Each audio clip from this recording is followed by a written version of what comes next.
আমাদের সোদপুরেই এখন বাড়ির পাশে খুলে গেছে একটা ঝাঁ চকচকে নতুন মাল্টিপ্লেক্স। সোদপুর 4 নম্বর প্ল্যাটফর্ম থেকে বেরিয়ে জুডিওর একদম ওপরেই হচ্ছে রথীন্দ্র সিনেমা হল। স্কুল কলেজে পড়াকালীন একসময় এখানে প্রচুর মুভিজ দেখেছি। আজ বহু বছর পরে আবার গেছিলাম আমরা এখানে একটা মুভি দেখতে। দীর্ঘদিন বন্ধ থাকার পর এটা রেনোভেট হয়ে অ্যাজ এ মাল্টিপ্লেক্স আবার ওপেন হয়েছে ভেরি রিসেন্টলি। তো এই স্যাটারডে আমরা 3 বান্ধবী মিলে চলে গেছিলাম কান্তারা চ্যাপ্টার 1 দেখতে। আমরা টিকিট অনলাইনে বুক করেছিলাম, এখন কিন্তু অনলাইনেও টিকিট বুকিং হচ্ছে। আর যারা যারা এই মুভিটা দেখোনি প্লিজ দেখে আসো, আশা করি প্রত্যেকের খুব ভালো লাগবে। মুভি, স্টোরি, স্ক্রিন প্লে, প্রত্যেকটা ক্যারেক্টারে অ্যাক্টিং, বিজিএম সব মিলিয়ে ফাটাফাটি হয়েছে। হলফ করে বলা যেতে পারে এটা কিন্তু এখনও এই বছরের সেরা মুভি। IMDbতে রেটিং চলছে 8.6।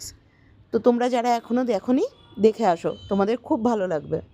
মুভি শেষে আমাদের অ্যাজ সাচ কোনো প্ল্যান ছিল না, আমরা সামনেই চলে গেছিলাম একটা দোকানে। সন্ধান পেলাম এই রেড হট অ্যান্ড ক্রিস্পি দোকানটার। এখানে পিৎজা, পাস্তা, বার্গার, বিভিন্ন KFC style fried item, fusion item এগুলো পাওয়া যায়। আমরা ট্রাই করেছিলাম এই ফিউশন চিকেন পিৎজাটা, চিংড়ি মাছের মালাইকারি চিকেন পিৎজা। রেগুলার সাইজ নিয়েছিলাম 180 রুপিস প্রাইস ছিল, সাথে নিয়েছিলাম এই ফ্রাইড চিকেন বাকেট, এটার প্রাইস ছিল 150, আর এই হোয়াইট সস পাস্তা এটাও ছিল 150। তো অ্যাফোর্ডেবল প্রাইসে খুব ভালো কোয়ালিটির খাবার কিন্তু এখানে পাওয়া যায়। অবশ্যই আমি রেকমেন্ড করব, তোমরা প্লিজ ট্রাই করো, তোমাদের কিন্তু ভালো লাগবে। অ্যাড্রেসটা আবার বলে দিচ্ছি, সোদপুর জুডিওর একদম উল্টো দিকে। দেখা হচ্ছে অন্য কোনো ভিডিওতে। টাটা।